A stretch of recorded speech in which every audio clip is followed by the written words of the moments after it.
Pada akhir bulan September, Samsung kembali memperkenalkan satu lagi anggota keluarga Galaxy S20 series, yaitu edisi Fan Edition.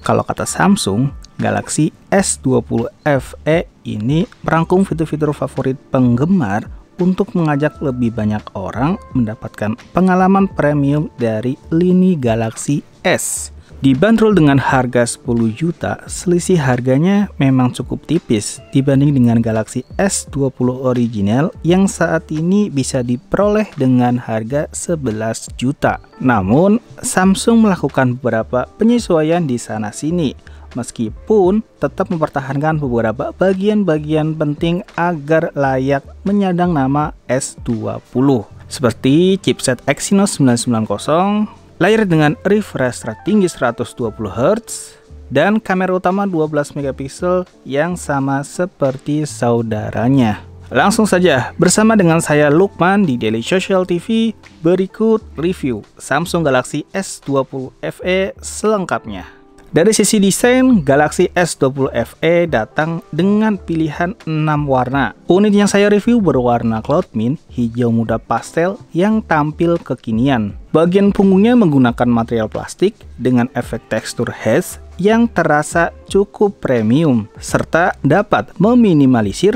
noda dan bekas sidik jari. Modul kamera belakangnya agak menonjol dan dibingkai persegi panjang dengan warna senada. Hadir dengan ketebalan 8,4 mm dan bobot 190 gram, ukuran Galaxy S20 FE terasa klop dalam genggaman tangan. Bingkainya dari aluminium dan bodinya tetap memiliki daya tahan terhadap air dan debu berkat sertifikasi IP68. Balik ke depan, Galaxy S20 FE mengusung desain Infinity O display dengan punch hole kecil di bagian tengah atas. Desain layarnya ini sepenuhnya datar, tidak memiliki lengkungan di sisi kanan kirinya. Untuk atributnya, tombol power dan volume berada di sisi kanan, sisi seberangnya polos, slot kartu SIM dan micro SD yang digunakan berbentuk hybrid bersama mikrofon sekunder di bagian atas, sementara mikrofon utama, port USB Type-C dan speaker terletak di bagian bawah.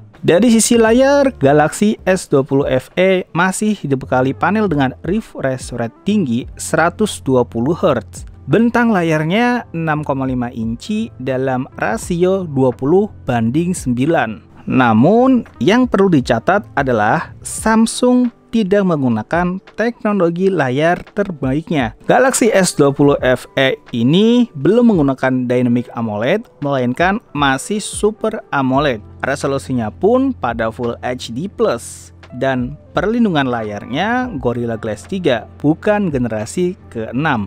Di pengaturan layar terdapat opsi Motion Smoothness, yaitu high 120Hz yang dapat menyuguhkan animasi dan scrolling yang lebih mulus, atau ada standar 60Hz yang dapat memberikan daya tahan baterai lebih lama. Kemudian ada dua screen mode, Vivid yang bisa diatur lagi tingkat white balance-nya, atau natural bila mementingkan akurasi warna. Layarnya juga sudah mendukung HDR10+ dan memiliki sertifikasi Wideband Level 1. Konten video HDR di YouTube sudah bisa dinikmati dan bisa streaming konten HD di Netflix. Untuk antarmuka, Galaxy S20 FE sudah menggunakan One UI versi 2.5 berbasis Android 10 dan di masa depan akan mendapatkan 3 pembaruan OS utama. Berbagai fitur andalan Samsung pun menyertainya, termasuk yang terbaru Samsung DeX Wireless yang memungkinkan melakukan mirror tampilan smartphone ke layar yang lebih besar seperti TV atau monitor secara nirkabel. Sistem keamanan biometrik smartphone ini menggunakan sensor fingerprint yang tersemat di layar berjenis optikal dan juga ada face recognition. Proses membuka kunci kedua opsi tersebut relatif cepat. Konektivitas NFC dan fitur Samsung Pay juga tersedia. Beralih ke sektor fotografi, sebagai bagian dari keluarga Galaxy S20 series, Samsung tetap mempertahankan kamera utama yang sama dan lengkap dengan berbagai fitur premiumnya. Terdapat 3 unit kamera di punggung Galaxy S20 FE, kamera utamanya 12 megapiksel. Kamera dengan lensa ultra wide-nya juga 12 megapiksel dan 8 megapiksel dengan lensa telefoto yang memberikan kemampuan memperbesar gambar 3 kali optical zoom. Satu lagi, kamera depannya menggunakan sensor Sony IMX616 beresolusi 32 megapiksel. Dengan kamera utama yang sama dan dilengkapi dengan fitur kamera pro yang komplit, pengalaman fotografi premium berhasil disuguhkan oleh smartphone ini. Fitur favorit saya tentu saja mode foto pro, di mana kita bisa mengatur berbagai parameter seperti ISO, shutter speed, dan sebagainya secara manual. Kita juga bisa menyimpan foto dalam format JPEG plus RAW, sehingga potensi untuk meningkatkan kualitas foto jauh lebih tinggi lewat post-processing. Namun, yang lebih mengejutkan ialah kemampuan perekam videonya. Galaxy S20 FE memang tidak bisa merekam video 8K, tetapi bisa 4K pada frame rate 60 fps dan memiliki mode video pro.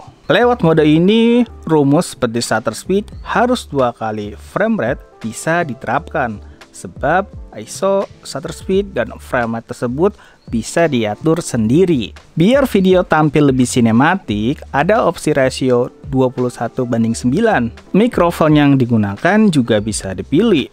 Selain mikrofon bawaan, kita bisa memilih opsi mikrofon dari USB atau Bluetooth. Fitur manual fokus juga terasa lebih mudah digunakan karena dilengkapi dengan focus picking. Serta ada fitur histogram dan fitur zoom hingga 10 kali. Yang jelas, dengan semua fitur di atas, saya cukup percaya diri bisa menghasilkan video yang layak dengan smartphone ini.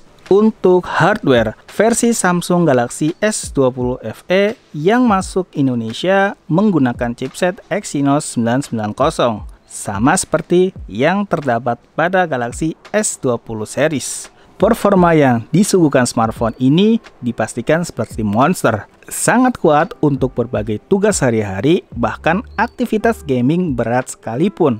SoC Exynos 990 ini dibangun pada proses fabrikasi 7 nanometer plus dan mengemas CPU octa-core, ditopang oleh RAM 8 GB dengan penyimpanan internal 128 GB.